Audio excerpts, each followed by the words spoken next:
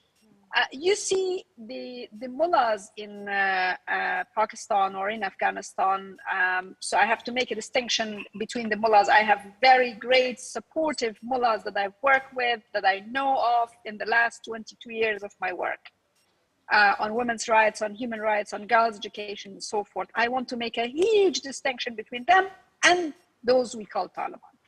The Taliban are completely an isolated, a separated group. I think in Pakistan, and as I see that audience here are mostly our friends from Pakistan, if the Pakistani establishment, if the Pakistan's people in general are not giving hands to legitimize this force of ignorance in Afghanistan, I think there will be chances. I call them force of ignorance. Okay, they are doing some positive things. Let's not ignore that. Some level of stability, security, My research team members are now traveling back and forth in different provinces. They are able to talk to people. They are able to travel and access communities. These are positive things. But if half of the population's basic and fundamental rights are denied, I cannot call them people who are providing stability. What kind of stability to whom? To the Chinese companies to come and have, businesses deals. So then this instability will kill my country, will kill my people gradually. As Pashtana said, in the next few years, we will not have midwives, doctors, nurses, and women in different sectors that are crucial to have. Yeah. And now coming back to the point of the digital education, yeah. I say we are getting closer because of the world pressure. And also, let me tell you this, Taliban don't respond to world pressure on the question of girls' education. That has been proved time and again. Let's not really expect that if there is a, United Nations or I don't know, Joe Biden's statement that the Taliban will say, oh yeah, we actually will surrender to you. No, there is no way. Let's not even expect that international pressure will work. The key is people's force. The key is these kind of demonstrations. We see the Pakistani girls this morning coming to the streets. If this spreads to different part of Afghanistan, which I am not provoking people to come to the streets, but I trust in my people that they will eventually do that, because there is a level of tolerance people can have to these things. Taliban, under the pressure, may open the schools. Right. We will see it sooner or later. The key importance of digital education in the time of the Taliban type ruling force is that we have to provide those virtual platforms to people, to girls, because maybe this education is not the education that we are thinking of.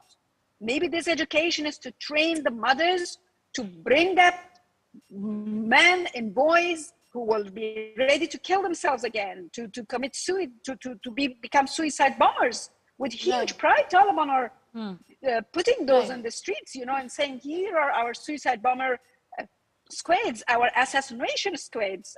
They were on the parades recently. We saw. So the digital education is something. There are some great initiatives already in place. We have seen for the university entry examination preparations and so forth. I think there's a huge place for it. Of course, access as but you don't think it's the ideal situation? Obviously. Excuse me? You don't think digital education is the ideal situation in any case? Luxury. No, obviously not, because listen, education is not about just reading and writing. Going to school is not only about reading and writing. We say ta'aleem wa tarbiyat in Farsi. Right. And education has both. The tarbiyat elements cannot be just mechanical to communicate it through. So there are psychological aspects as well. So congregation or gathering of girls together in one community is part of the behavioral learning that I think is critical for the future. Right. Kainat, I want to ask you, Urzala is right. It's not just that you can do digital education, stay at home. You also want to meet your friends like you wanted to meet your friends. But recently, when the Taliban came into power, the then Prime Minister Imran Khan, he gave a statement. He said that finally the shackles of slavery have been broken. Do you think that it is a trust that current, maybe some political leaders have in the Taliban, or do you think that they are unaware of the situation that people face in whose areas the Taliban come and rule? I think it's really depend on the area.